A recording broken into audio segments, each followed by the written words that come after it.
Hey yo, what's up guys? Baller here. We are now on this third game or third prediction for this January 2022 NBA game day.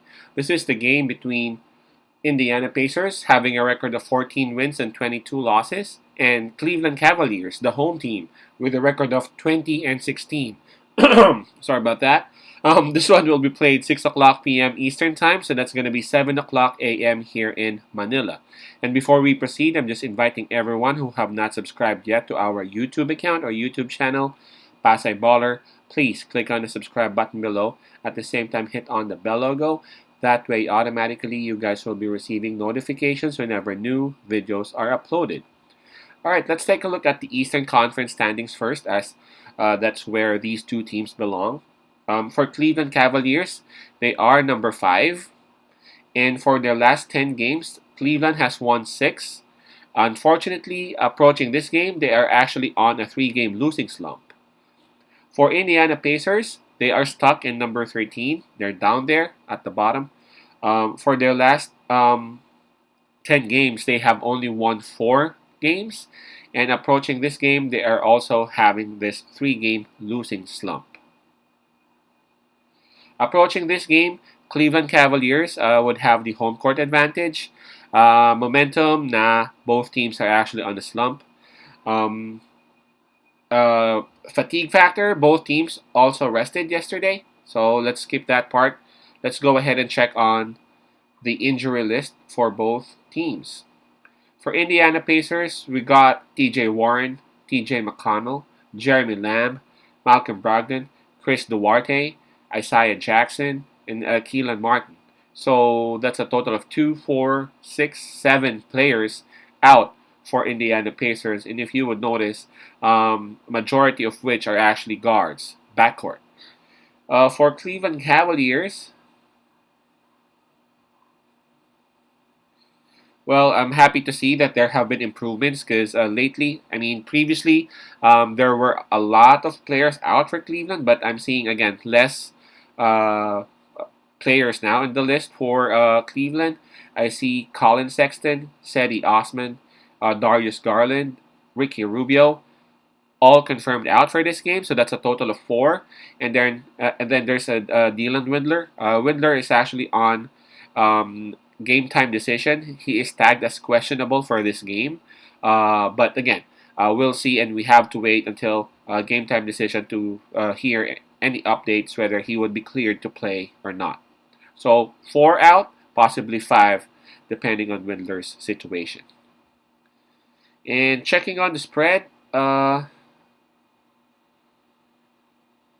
it's minus 3.5, and it's on Cleveland.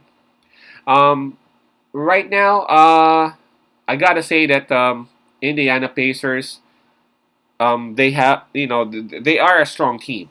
I have been saying that all along, but they just, they just don't know how to close, how to close games. Um, we saw what happened against Chicago Bulls. I know DeMar DeRozan was great, and that was just a clutch performance by DeMar DeRozan. But that wasn't the first time this season that Indiana Pacers already had a game won, but they ended up losing it. So there has to be some changes that they got to do in terms of changing. I mean, in terms of closing games, because again, it happened to that a lot for this season for Indiana. Now, you might say that Cleveland Cavaliers have been losing too lately, and that is correct. But Cleveland Cavaliers, they have more wins than losses, and it just happened to Cleveland when they started to lose their guards. I'm talking about Ricky Rubio injuring himself, and of course Garland is out too.